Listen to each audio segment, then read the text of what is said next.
Classic TV fans, Rick 9G here. Thank you so much for joining me today. We're going to be talking about Batman, the 1960s television show. I mean, it was one of my favorites as a kid, and I want to know how much you watched the show. Did you watch it pretty much every single time, the two-parters? Did you enjoy them?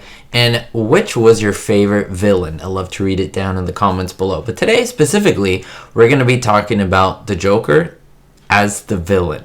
Now, he was played by the amazingly talented Cesar Romero. We'll talk a little bit about him, just a little bit about who he was as an actor and so forth, but mostly about his secret.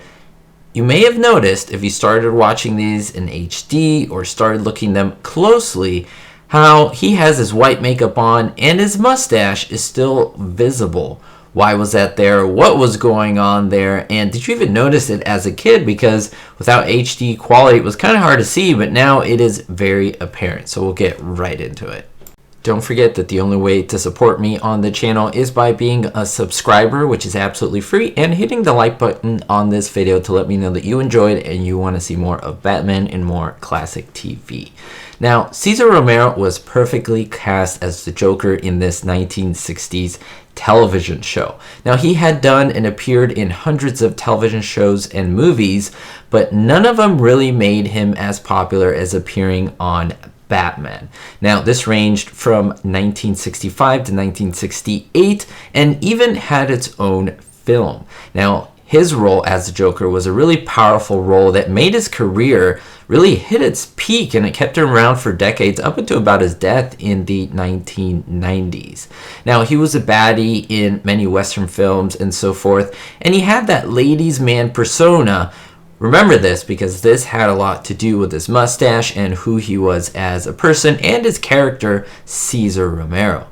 Born in New York City on February 15, 1907, he grew up in New Jersey and quickly sprouted to the height of 6'3". He was a tall guy.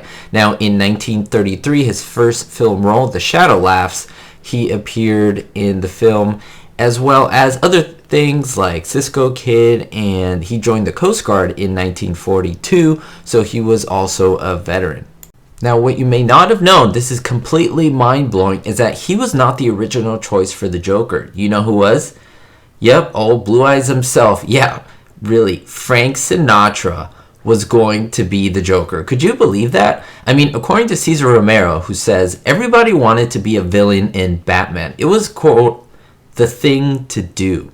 And yes, Frank Sinatra was in the running. Unfortunately, he was doing other things. He was in Ocean's 11 and so forth, and so it kind of tied him up. And they'd already cast Romero, and they didn't want to fire him just because Frank Sinatra wanted to be in the role.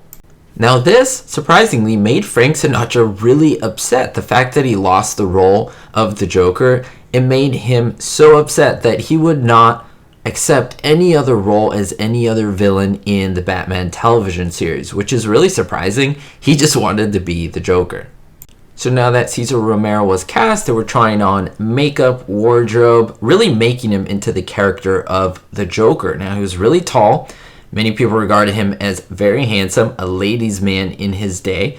And his signature thing was his mustache. Ever since 1933, appearing on film and different things, he always had his mustache. I mean, it was trademark. It was almost like the painted mustache and eyebrows on Groucho Marx. I mean, if you remove him, he doesn't even look like him, right? So this was Cesar Romero's trademark. And he absolutely refused to shave it when he was cast as the Joker. It created a little bit of a problem because they didn't want the Joker to have a mustache. And what were they going to do? I mean, put face paint over his mustache, white face paint? Well, yeah, this is exactly what he did. He smeared the white face paint over his facial hair, and it came and gave this surreal effect. Now, the paint that was slathered on his mustache wasn't the only thing that set him apart from the other Jokers. He made a more whimsical version of the Joker than what we see today, which is more dark and deadly. So he gave him a more jokey, clownish feel that we are not really used to today. It was very unique in his interpretation. Now, what's really crazy is he even saw the 1990s version with Tim Burton's Batman and Jack Nicholson. He did not like the movie. He said that the movie hit him the wrong way. He said that the picture, that is the movie, was dreary. He didn't like the violence in it.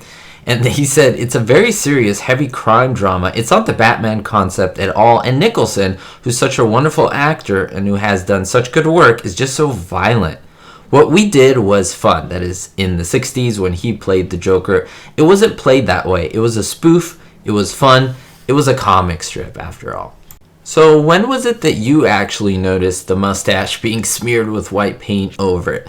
Do you think that you saw it as a little kid when you watched it in the 60s? Or maybe you saw it recently, or maybe you never heard of this until this video. Let me know, what did you think? I mean, to be honest with you, I never really noticed as a kid. I watched it more in the 80s, late 80s and 90s.